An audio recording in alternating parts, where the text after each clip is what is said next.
A Terra será um mundo regenerado por volta de 2057, conforme informação prestada através do médium Chico Xavier, publicada no livro Plantão de Respostas, volume 2.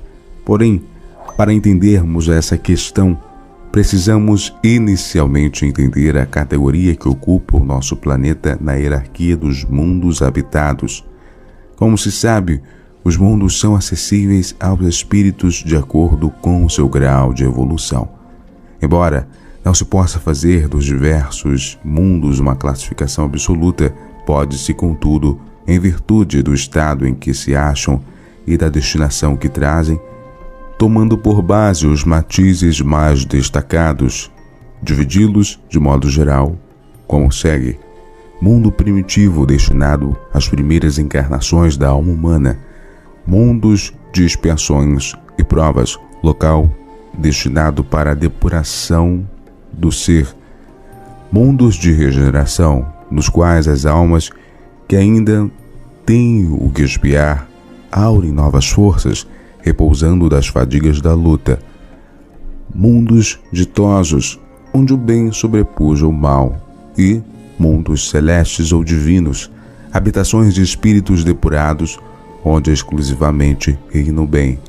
A Terra, segundo essa classificação, pertence à categoria dos mundos de provas e expiações, preparando-se para ingressar na categoria de mundo regenerado, em função da lei do progresso, conforme esclarece Santo Agostinho em O Evangelho segundo o Espiritismo. O progresso é lei da natureza. A essa lei, todos os seres da criação, animados e inanimados, estão submetidos pela bondade de Deus, que quer que tudo se engrandeça e prospere, e ao mesmo tempo em que todos os seres vivos progridem moralmente, progridem materialmente, os mundos em que eles habitam.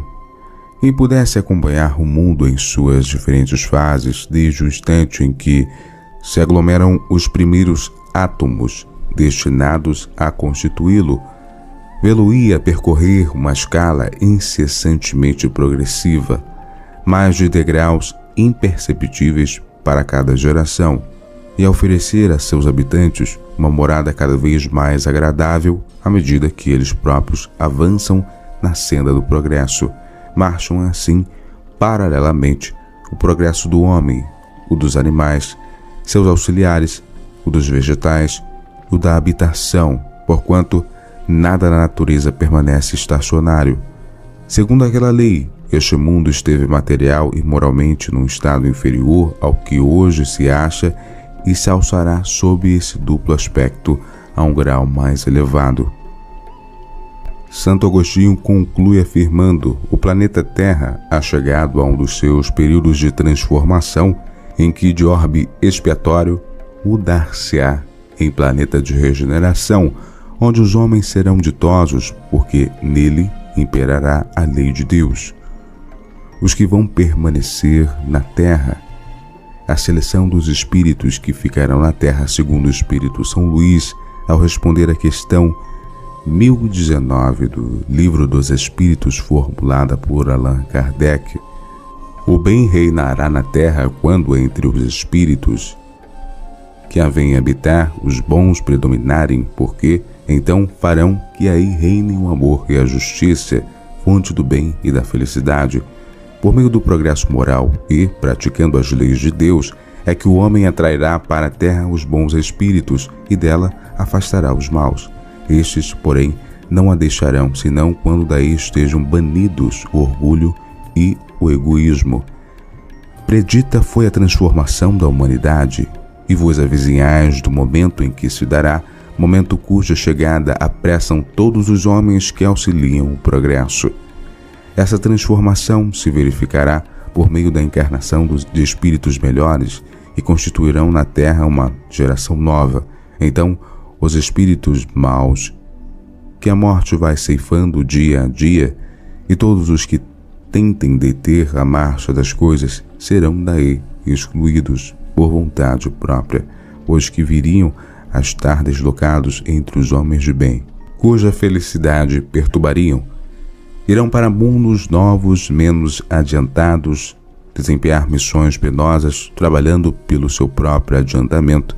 Ao mesmo tempo, trabalharão pelos de seus irmãos ainda mais atrasados.